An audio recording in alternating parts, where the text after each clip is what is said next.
The day I met Geza was a perfect partnership. It was ideal. The timing was great. He was about to create a perfume. He just left the big perfume house. He needed some premises and some alcohol. I needed some expertise. He had the knowledge. He'd been a perfumer for quite a number of years. I was just starting out.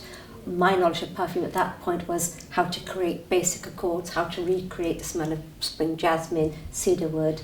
So it was a great help to me. He came to the studio. He was in and out for about 2 years, and we helped each other, and ultimately it was an absolute perfect partnership. Well, I think it was very clear from the beginning. It was Linda's company. It was her ideas. She briefed me on fragrances she wanted me to create. We've always worked as co-authors on these fragrances, so it's a strong, very close collaboration. I'm sure we've created way more than 20 fragrances so far. Very different fragrances. I mean, once I've got a very clear idea of how the perfume is going to smell and I've got my ingredients, I get on the blow to Geza. We have a good old chat. I give him my ideas. Sometimes he says yay, sometimes he says nay, sometimes he says you're mad, sometimes he says that will work. So we have a very honest conversation. Obviously I always have extravagant ideas and he tries to temper and curb them down a little bit, but that's fine. It's a good working relationship and that's how it works.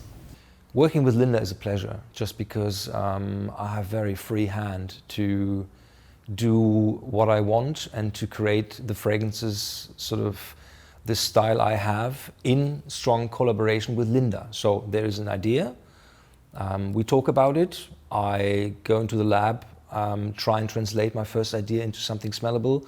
I would send it to Linda, or if I happen to be in London or if she happens to be in Berlin, we would meet here and go through. Smell first accords of a fragrance. From then, we develop the fragrance further.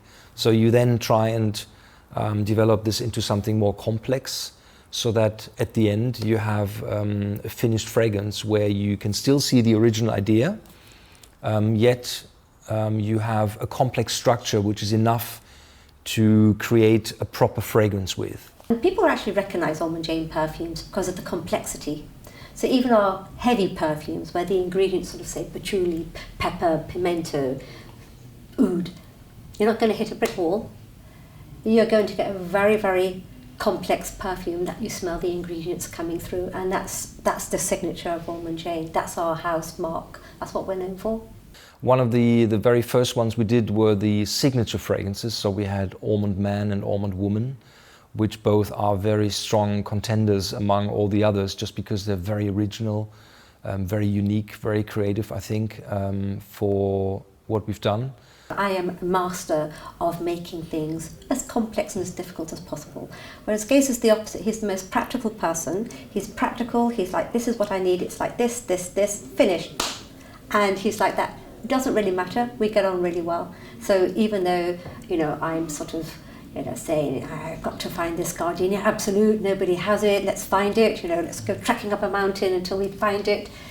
He's like, yeah, okay, off you go, that's fine with me, but this is the palette I'm going to be using, so this is how we work together. It works really well. Which is also one of the great things, that if you work with somebody for so long, you get to know them obviously quite well. And the crossover we share in terms of ingredients is quite like each other. So therefore, it's always been a pleasure and very simple to create fragrances with her, also because I have basically free hands in terms of what I use. So money is never an option, which is great. That's one of the big advantages we've always shared. You've got to keep your finger on the pulse and be innovative. That's what I like doing anyway. We've got a house style. We stay with that house style, but of course I'm very interested in new ingredients. People might send me ingredients and samples from all over the world, and I'll take a good look at it. For me, the monetary side is not important. I invest in a good quality perfume. It's ultimately what I'm interested in. When it's finished, it's finished. No other pressure, no outside pressure. I want to be always at the cutting edge of perfumery. We have to have very valuable, cool fragrances.